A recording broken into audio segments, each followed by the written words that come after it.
Dahil na-open naman to, sa mga media personality, nalagdag ko doon si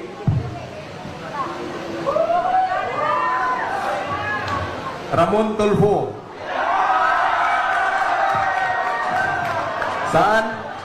Sa Pro 87,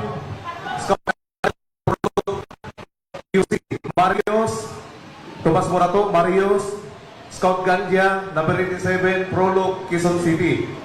Halos every Thursday, Webes.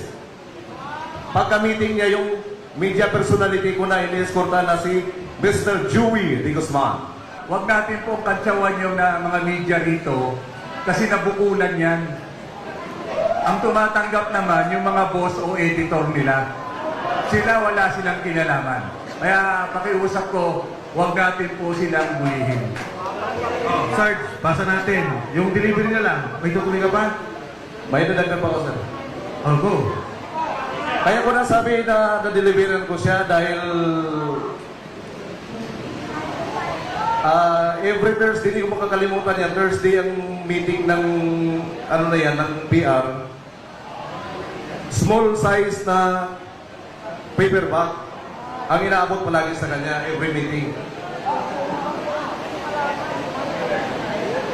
Worth of 2 to 3 million.